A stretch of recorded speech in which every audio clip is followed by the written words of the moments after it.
This week, I stumbled upon a video that I actually enjoyed, by a theist. A priest, to be precise. The video was called An Open Letter to Atheists from a Priest. I listened, and now I'd like to respond. Welcome to today's video.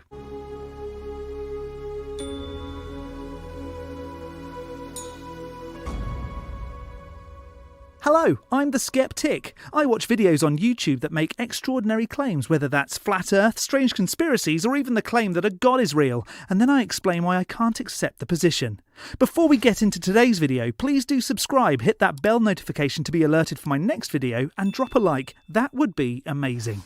In this God Squad video, Breaking the Habit has an open letter to atheists, which is so well delivered, I thought it only right to actually respond. It's nice to get mail back, right? With over 200,000 subscribers, Father Casey seems to deliver messages to many, so let's see what he had to say.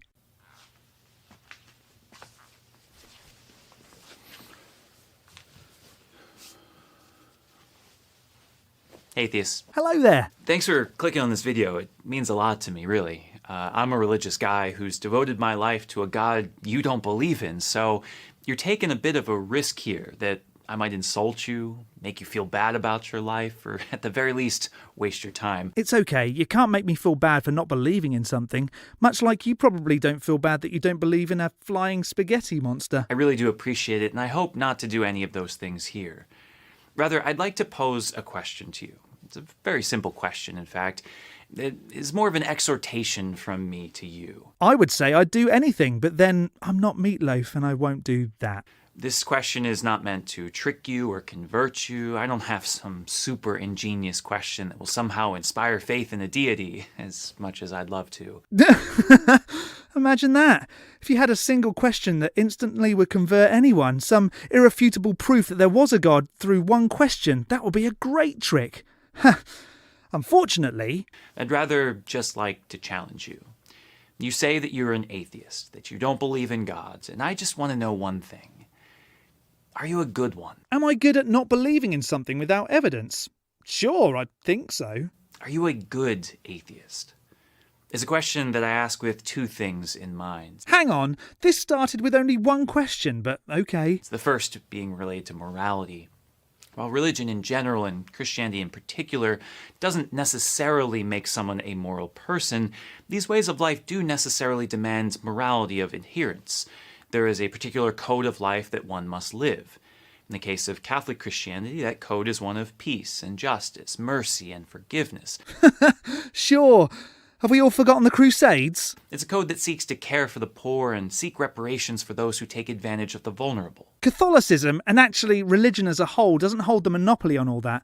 Sure, it teaches it, but it also teaches how to own people as slaves, giving instructions on beating your own slaves, and if they don't die after 2 days, you can walk free.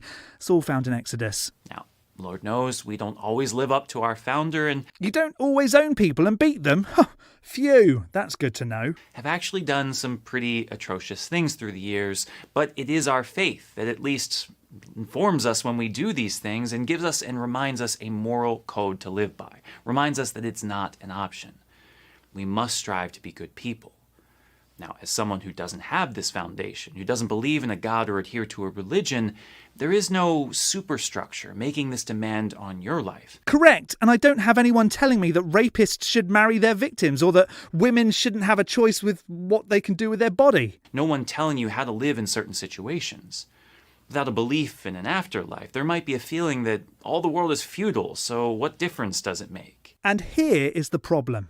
Theists think that non-believers have nothing to live for, with no afterlife to go to, and they're looking at it all wrong. I have nothing to die for. I have everything to live for. Because I see no reason to believe that my soul, in huge inverted commas, will live on when I die, I need to make everything count now. Have the best life, live the best life. Ensure that I do my best so I can be comfortable and so that my children can be secure when I'm gone. And also, when I'm no longer around, people can say, yeah, that guy, he was pretty decent. Not having something to look forward to when I finally become worm food means I should enjoy every second I have here, now. This, of course, does not need to be the case. Some of the world's greatest humanitarians, some of the most influential figures today promoting peace and justice efforts, are not adherents to a religion, but live morally out of a commitment to humanity. So you've basically just said that you don't need to be religious to be a good person. A recognition of our interconnectedness, an acknowledgement that there is something good in itself about loving one another, about sacrifice. Don't forget to not take sacrifice literally. I can sacrifice my time to help others. And so I ask you, are you a good atheist? Even though there may be no eternal reward or punishment, even though you're free to do whatever you want, do you choose the virtuous path that benefits not only you, but others? I wouldn't call it virtuous, but sure. I don't go around murdering and raping, if that's what you're asking. The world needs good atheists. The world needs good humans. It doesn't matter if they don't believe in an entity. Now, of course, the word good points to more than just a sense of morality. It also represents an evaluation of aptitude. When I ask if you're a good atheist, I want to know if you're good at being an atheist. I mean, I don't have an award or anything.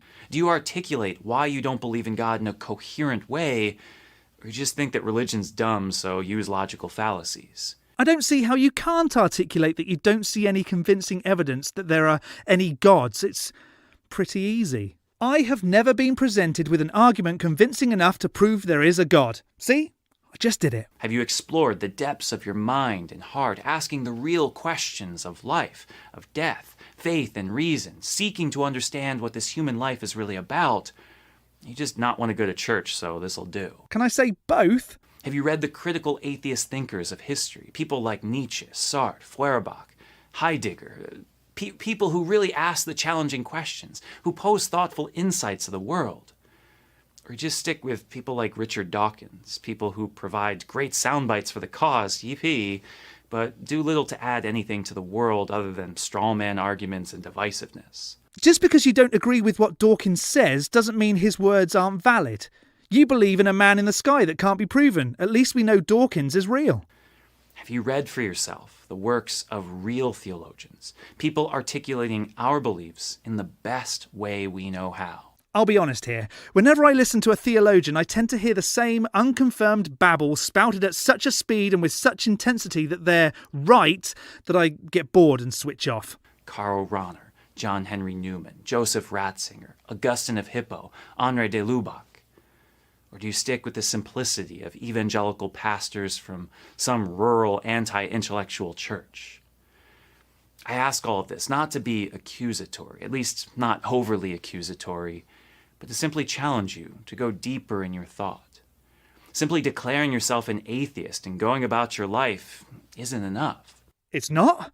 I can't say, nah, I don't see any reason to believe any God claims and then continue with my day? Because that's what I do. Just as saying you're a Christian and never reading the Bible wouldn't be enough. Ask more questions. Read more perspectives. Be able to articulate your understanding of the world with logic and reasoning that will actually add something to the world. Quit telling me how to live my life, Father Casey. Because here's the thing. People of faith need you to be good atheists. We do. As a Christian, I don't want you to be a bad atheist with an unexplored mind just regurgitating fallacies. I want you to ask questions that we've never thought to answer. Like, you claim there's a God, so with that positive assertion, can you prove it with evidence convincing enough to make me agree with you? I'm sure theists get asked that all the time. I want you to be so smart that it challenges us to be smarter.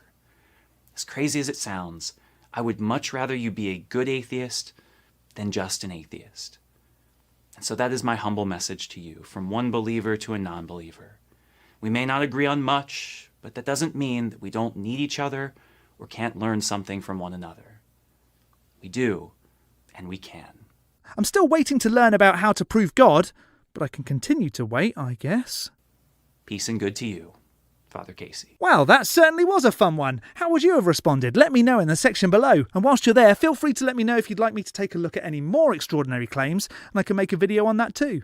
But as for responding to this video, we can skeptic this off the list. Don't forget to hit the like button and subscribe if you haven't already. From me, the skeptic, stay safe, keep thinking logically and ask questions. Skepticism is the first step towards truth. See you next Saturday.